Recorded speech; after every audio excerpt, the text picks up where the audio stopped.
시작합니다. 봅시다. 오늘은 고1 육모 중심으로 해석은 가는데 시간이 허락하는 데까지 지문 해석할 겁니다. 문학 비문학 왔다 갔다 할 거고요. 5분만 얘기합시다. 제가 늘 말씀드리지만 문제에 대한 접근 방법이 있습니다. 앞에 보세요. 비문학을 먼저 설명드릴게요. 비문학은 키워드 미친듯이 나옵니다. 극단적으로 지문에서 있잖아요. 네모 친 거나 따옴표 쳐갖고 이미 주어진다고 맞죠? 그놈을 중심으로 해석해야 되고 키워드를 잡아야 주제를 잡을 수 있습니다. 그렇죠? 문제에서도 해당 개념에 대한 키워드에 대해서 해석을 묻고 있고 그거에 대한 정보를 사실적 찾기죠. 그 다음 추론까지 가면 3점짜리 되는 거죠. 케이스 적용 가면서요. 생각해보세요. 비문학은 그래서 여러분 보세요. 인간은 텍스트 있잖아. 이거 글로 쫙 있는 거를 지루해. 어려워. 재미가 없어. 맞지? 그놈을 갖다 여러분 메모하라고 하는 거 뭐냐면 비문학은 특히나 여러분 연역과 기납 알죠?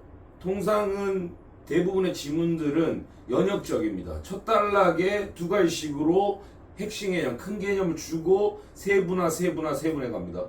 이번 지문에도 확인될 거예요. 생각해 보세요. 예를 들면 서양 사상의 관념주의와 맞지? 형이상학과 형이하학이지. 그지? 사실 그거 뭐야? 관념적 이데아, 플라톤도 출발한 개념이 있고 거기에 파생되어진 것들이 뭐겠지? 맞지? 큰 개념 잡고 밑에 가는 거야. 그래서 제가 늘 말씀드리는 게 수직적으로 구조도 잡아보라 이거야. 맞지? 큰 개념에서 얘는 간단히 법으로 갑시다. 법칙에 알고 있다고 헌법 밑에 법률이 있고 쭈루룩 내려가죠. 조류규칙이죠. 또 다른 관점에서 헌법이 있는데 법률은 어떤 영역으로 나와? 공법과 사법이지. 공적인 거 사법으로 나눠진다고. 이러저러 예를 가는 거고. 이러면 선거 관리, 정치 체제 중에 하나겠지. 그래서 수직이 더 중요해. 맞지? 내가 상위 개념 중에서 어디에 있고, 그 다음에 그 하위 개념으로 세부 적용으로 들어가는 거. 지문들의 구성이. 그 다음에 수평은 같은 단락 안에서 아니면 대등하게 어떤 주제가의 키워드가 있는데 이 주제에 대해서 A라는 놈은 이렇고 B라는 놈은 이렇다. 이런 식이라고 그지? 그 다음에 특히 수평 쪽이 중요한 건 경제 관점이겠지. 경제 관점에서 도표 적용하고 그래프 한번 그려주면 아니면 그래프 주어지도 않고 표공식처럼 만들어라 이거야. 함수식처럼 만들어라 이거야. 그걸 통해서 그걸 왜 하겠습니까? 키워드 준다는 얘기는 키워드 묻는다는 얘기는 그게 제일 중요하니까 시에서도 마찬가지잖아. 그지? 그 주제 키워드 통해서 주제를 파악하고 너희가 이건 독해 능력이라고 읽어서 해석할 줄 아냐 이거야. 그 다음에 추론이죠. 이걸 측정하는 거야. 그걸 우리가 대응하는 방법은 생각해보세요. 다시 간단히 정리하면 비문학 쪽은 키워드 중심으로 접근해 들어가면 주제 잡을 수 있다고. 그죠? 그런데 머릿속을 나란히 인간이 직관적으로 이해할 수 있는 거는 PPT 생각을 하니까. 너네 발표할 때 텍스트 주로 하면 누가 읽어? 내부터도 재미없어. 맞지? 옆에다 그리라 이거야. 인물 계보도 소설에서 제가 뭐라 그래요? 인물 구조도 인물 체계도 그러죠. 똑같아요. 비문학의 키워드는 키워드 중심으로 배치를 해주면 상위 개념, 하위 개념 나오고 동등해서 수평적으로 정리된다 이거야.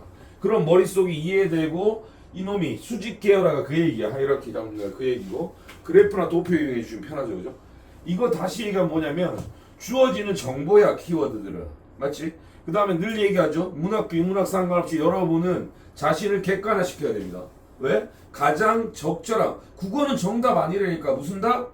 가장 적절한 답을 찾는 거야. 그 얘기는 단 1%라도 10%라도 반대하는 놈이거나 지관점에서 풀 수 있다고. 맞지? 그거 버리라 이거야. 그건 대학 가서 해. 고교 과정의 대수능까지도 하면 객관적이고 대중적인 답, 누구나 인정할 수 있는 답을 찾아내라는 거야. 객관화시키라고 이거. 그지? 자기 머리 믿지 말고. 그래서 그거 자체가 출제 의도에 포함되어 있고 보면 특히 문학으로 이제 넘어갑시다. 비문학도 마찬가지예요. 그 출제 의도가 여러분 문학으로 갔으니까 관점 기억나요? 내재적 관점으로 접근할 거냐? 환경론이냐? 교훈적 관점이냐? 이거 있지. 작가론적 관점이냐? 표현주의적 관점이냐? 이거 뭔 얘기냐면 그거에 따라서 수많은 해석들이 가능한 게 문학 작품이야. 그지? 그거 중에서 출제 의도 주겠다는 거야.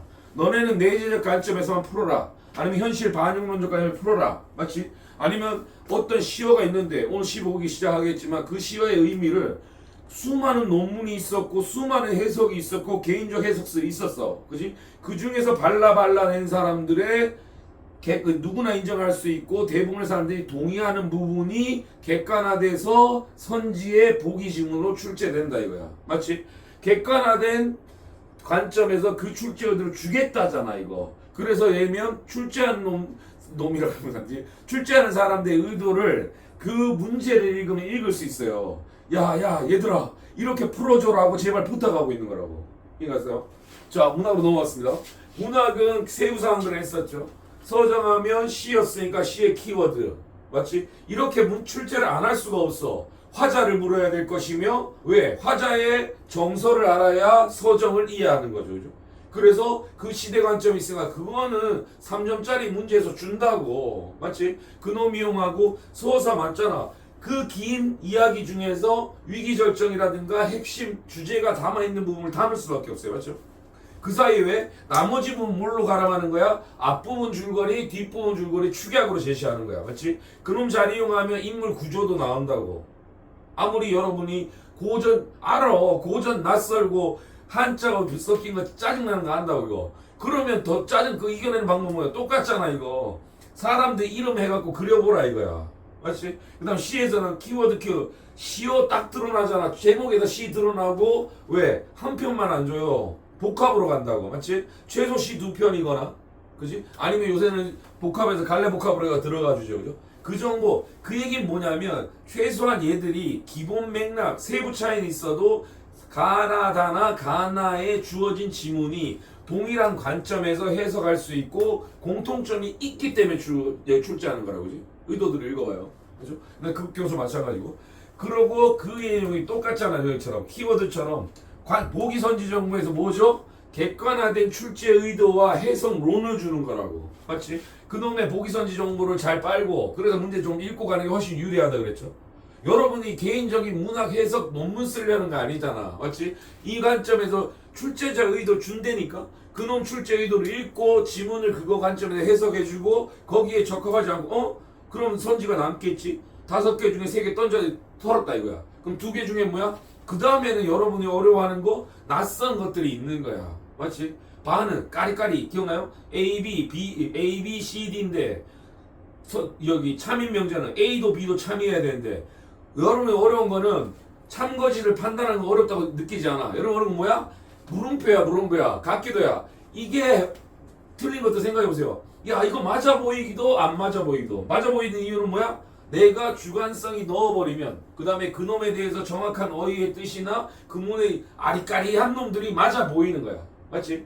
그놈들이 경합선지로 오는 거라고. 그지? 그놈 발라내는 작업이야. 이제 출발해 이거. 결론 똑같고 객관적 정답입니다. 지문 갑니다. 내 거거든. 보십시다. 마지막이 윤동주입니까? 쟤들 먼저 갑시다. 해설지 보고 제가 추가 해설지 드린 거 있죠? 이놈도 펴세요. 여러분 그거랑 문제 같이 펴보세요. 문제 없다.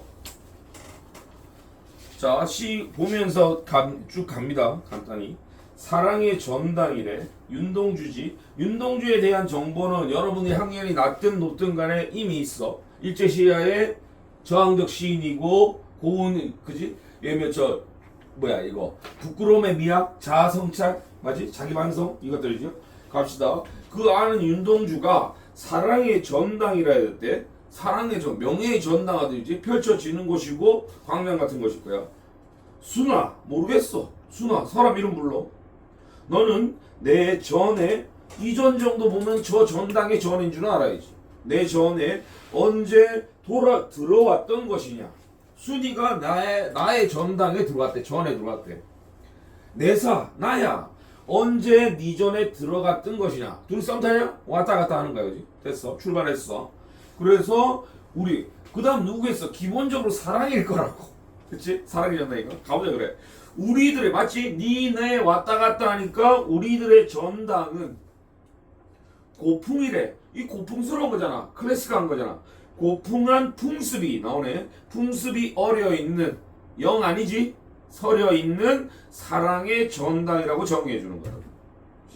고풍한 풍습이니까 전통이든 옛날 클래식이든 이런 개념이지. 그 다음 수나 또 불러. 뭐 운율 당연한 거고. 수나 암사슴처럼 여성적 대상인가 봐. 수정 크리스탈이겠지. 수정에 눈을 내려서 감아래. 뭔 말인지 몰라. 난 사자처럼 암사슴 사자. 자기는 남성적인 화자겠죠. 사자처럼 헝클어야 된다. 머리 잠깐만 이거. 엉클은 머리를 고르련다. 뭔가 하겠죠. 이거는 보자마자 순이는 대단히 여성스럽고 암사슴 같고 둘은 썸 타면서 사랑의 전당 이런 얘기하는 것 같아. 근데 지는 뭐래? 사자처럼이래. 그런데 뭐래? 헝클어진 거친 모습이겠지. 그걸 뭐라고? 머리를 고르겠대. 잘 보여야겠지. 그러니까 그 다음에 이거 특히나 한 줄짜리 연 있잖아요. 잘 보세요. 그만큼 강조하는 거야. 맞지? 우리들의 사랑은 결혼 나왔다. 니네 사랑하자는 거야. 우리들의 사랑 한낱 벙어리였다. 미치겠죠? 벙어리가 어려울 거야. 벙어리 말 못하는 건데. 그치? 한낱 벙어리였다. 허나 이걸 부정적 긍정적으로 파악해 보세요. 벙어리는 뭐야? 우리 벙어리니까 말 못하는 사람들이 사랑을 표현하고 전달하는데 쉽겠어? 이 정도는 상식이라고. 어려울 거라고. 그 이심전심이 얼마나 고통스럽고 긴 시간과 공감대가 필요하겠어요. 그죠? 왜? 이건 우리들 이 얘기는 거꾸로 유추하면 순이와 내가 사랑해. 그지? 사랑의 전당에 들어가는. 그런데 우리는 한낱 벙어리였다. 내 마음이 네 맘 같지 않고 네 마음이 내 마음 같지 않고 전달 못했다. 커뮤니케이션 안 된 걸 거라고. 그지? 그 다음 청춘. 좀 이거 윤동주 그동안 봤던 색깔과 좀 달라요. 그지? 사랑 얘기하다가 윤동주하고 이육사라고 맨날 싸움만 하냐? 그치? 사랑도 할 수 있지. 청춘이래. 젊은 시절의 사랑이겠죠. 청춘. 성스러운 촛대. 열렬한 불이. 그죠? 여론 이제 청춘으로 들어가고 있죠. 이미 청춘이죠. 뭐야? 주량이 얼마냐? 28 정도. 너네보다 어려워. 맞지? 16살인데야. 불이 꺼지기 전에 순아 너는 앞문으로 내달려라. 그죠? 보실까요? 다시 쭉 가보자. 순아 너는 예전에 언제 들어왔던 것이야? 썸 탄다고. 시상이 흐름된 거야. 사랑이 시작된 순간이야. 너 도대체 언제 들어왔니? 내가 또 너 언제 들어갔니? 그지? 이거 처음에 썸 탈 때일 거야. 그 다음 뭐야? 그 다음 사귀기 시작했겠지. 우리들의 전당이란 것은 고풍한 풍습이 어려있던 사랑의 전당이었다는 거야. 이해할 수 있겠죠? 그 다음 순아 너는 암사슴처럼 수정 눈을 내려서 수정 눈 옥구슬 같은 눈이겠지? 그 눈을 내려서 감으래. 나는 사자처럼 엉클린 머리를 고르련다. 둘이 대비되는 모습을 보여주는 거예요. 대비되지 되고 있죠. 그죠? 우리들의 사랑은 한낱 벙어리였다. 자, 이거 해석 무지하게 많을 거야. 맞지? 그러면 힌트 올 거고 문제 나온다 생각해보자고. 이걸 예를 들면 사랑의 커뮤니케이션이 잘 전달 안 된 건지 말조차 필요 없는 벙어리의 사랑이었던 거지. 아니면 그만큼 기뻤던 사랑인 건지 누구나 주장할 수 있다 이거야. 제가 얘기했죠. 그럼 뭐야? 객관적인 증표나 지표주들 줄 거라 이거야. 이해갔죠? 그 다음에 결론 내잖아. 시상에는 뭐예요? 썸 탔지, 사귀었지, 우리들은 서로 달랐으나 뭐였어? 벙어리 같은 사랑이었대. 됐어? 그리고 결론은 청춘. 그 젊을 때는 순아 너는 뭐야? 아직도 나는 그만큼 순이 너를 사랑하고 함께 가자는 거겠지. 맞죠? 순간과 미래를 위해서 하자가 너는 앞문으로 내달려라. 이거 자기 희생까지 갈 수 있을까? 고민해봐야 될 거라고. 그죠? 직접 해석이 없다면. 근데 그렇게 해석하는 분도 있을 거야. 무슨 시인지 알았죠? 다시 문학 쪽은 주관적인 해석이 아니라 주관적인 해석은 여기 계시는 여러분 누구 개인적으로 할 수 있다 이거야. 그거 논문 써. 진짜요. 누구나 인정해줘. 그 검증받으면 인정된다니까. 허나 이거는 국가가 공인하는 시험이잖아요. 이거는 객관화된 해석과 누구나 인정할 수 있는 관점에서 풀어달라는 거고 그래서 문제 보란 얘기야. 자 어디냐? 몇 페이지냐? 간다. 요번 거 특성은 있잖아요. 보면 요새는 유행이 갈래 복합이지 않냐? 이 2시로 잘 안 나와. 근데 요번에 좀 잘 나왔어. 자 봐라. 가와 나의 문제 보고 올게. 근데 나시 가기 전에 가와 나에 대한 공통점이니까 봤지? 아까 제가 뭐라 그랬어요? 가나가 유사점이 뭐가 있기 때문에 43 얘들 둘을 묶었을 거야. 주제는 표현인데 맞지? 그래서 가장 적절하니까 이거 그 다음에 나머지는 뭐야? 1, 2, 3, 4, 5는 뭐야? 키워드 중에 오는 거고 대부분 표현법이겠지? 키워드는 뭐냐? 음성상징어 뭐야? 의성어 의태어 잡으라는 얘기야. 동음 이의어 다이어와 다르지? 동음이니까 음은 같은데 이의 뜻이 다른 거라고. 이의어를 해갖고 A, B 나눠봐. 그놈을 통해서 굳이 주제의식을 제시하냐 보는 거야. 그 다음에 3번 이거는 문법 나왔네. 명령형의 혐의 뭐뭐 해라. 아까 예를 들면 가라 그랬잖아. 내달려라 그랬냐? 앞문으로 내달려라 하는 얘기지. 그 다음 맞아 안 읽었네. 어둠과 바람이 우리 창에 부닥치기 전에 쭉 가면 나머지 새로 할게요. 자 그 다음에 봐 문제 보라 이거야. 직유법 나왔지. 이건 그래서 43번은 무슨